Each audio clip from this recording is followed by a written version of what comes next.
Hello, my name is Burke Hedges, author of the best-selling book, The Parable of the Pipeline. I open my book with a story about Pablo and Bruno, who take two very different paths in their quest for financial independence. What you're about to see is the delightful animated story of their adventure. So, sit back, relax, and enjoy the life-changing lessons in The Parable of the Pipeline.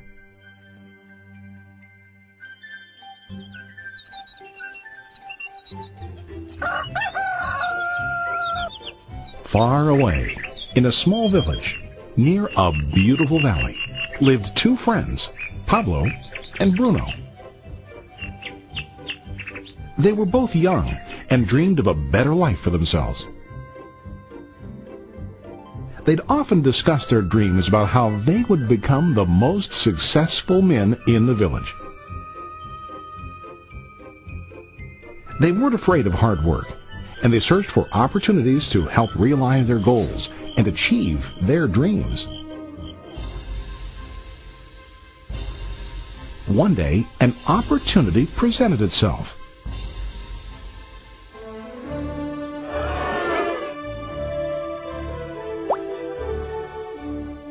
The mayor of the village decided to hire two people to bring water from a spring up on the mountain, across the valley, back down to the village. They were to be paid based on the amount of water delivered to the village. Bruno and Pablo enthusiastically got to work. Every day, from morning till evening, they carried buckets to and from the spring. They worked hard, carrying water to the village. In the evening, they'd return home with their day's wages.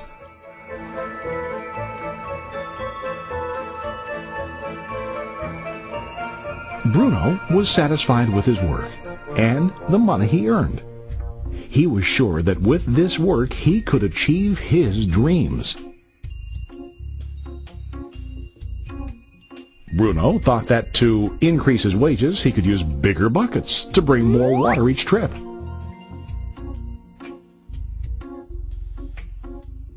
He believed with a larger income he would soon be able to buy a cow and the house that he dreamed about.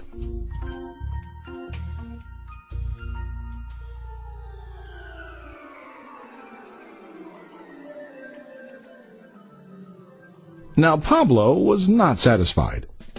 At the end of the day, his back and hands ached, and he was exhausted. He was looking for an easier way to earn more. One day an idea occurred to Pablo. He imagined building a pipeline to deliver the water from the mountain spring to the village. With this pipeline, he could get more water to the village without carrying buckets back and forth from the spring to the village. Soon, he got very excited about his idea and began to plan. Pablo, of course, shared his idea with his friend Bruno and asked him to join with him to work on and help build the pipeline. Bruno thought the idea was crazy. All Bruno could think about was what his money could buy today and how to get it quicker. He felt that building a pipeline would slow him down and delay him in achieving his goals. Instead, Bruno got bigger buckets and went more often back and forth fetching water. He was sure that with this method he could make more money. Pablo decided to build the pipeline on his own. He understood that it would not be easy to build, and it would take time to complete the pipeline. Pablo knew that it could take several years to finish, but he set his mind on his goal. Every day he worked and carried water like before. But on weekends and during his spare time, he worked hard to dig in the rocky soil and build his pipeline.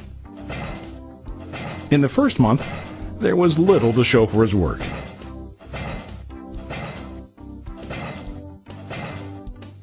Bruno and the villagers laughed and teased him. They called him Pablo the Pipeline Man. During this time, Bruno's income doubled. He already bought a cow and a bigger house. His lifestyle changed. He now spent time after work in the bar, enjoying his hard-earned wages from delivering water.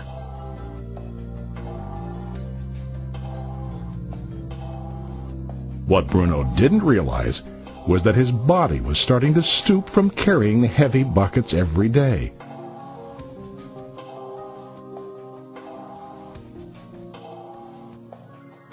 His face looked worn and his body tired.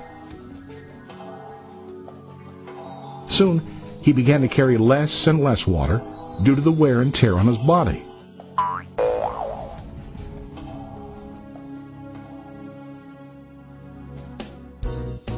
Month after month, Pablo worked.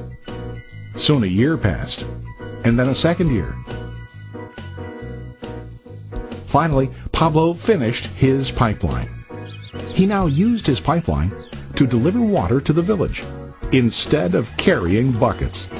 Pablo was now earning more money than ever before. The water continued flowing to the village, while Pablo wasn't working. While he slept and ate, the water flowed. Pablo was happy and proud of his insight, persistence, and hard work. Now his income flowed as long as the water flowed through his pipeline.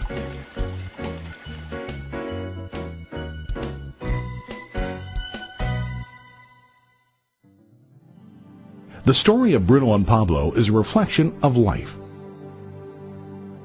Their jobs symbolize what most people do to earn money. Bruno gets his money using buckets. He goes back and forth, carrying his buckets from the spring to the village in exchange for money. To increase his income, he either has to go more frequently to the spring or to use larger buckets.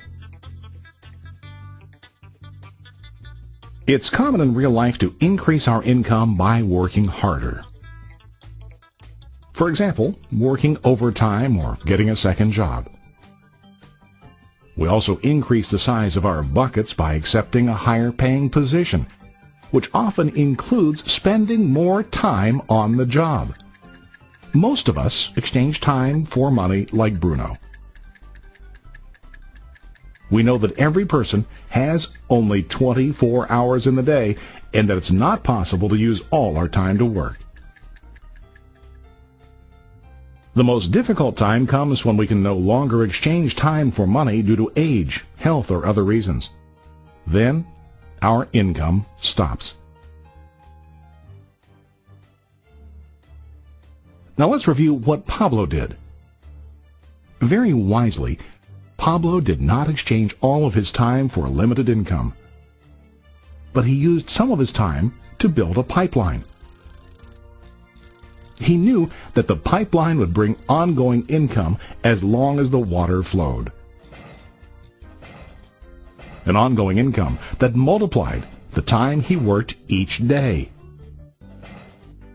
Pablo knew that someday, maybe because of age or health, he would no longer be able to exchange his available time for money.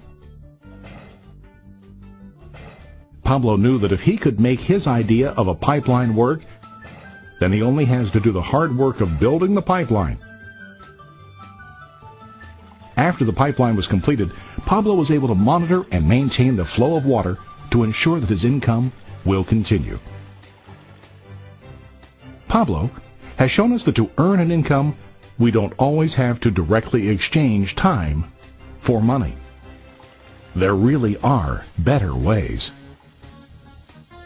How about you? Are you still like Bruno, who directly exchanges time for money? Or do you want to be like Pablo, building and maintaining a pipeline for ongoing income?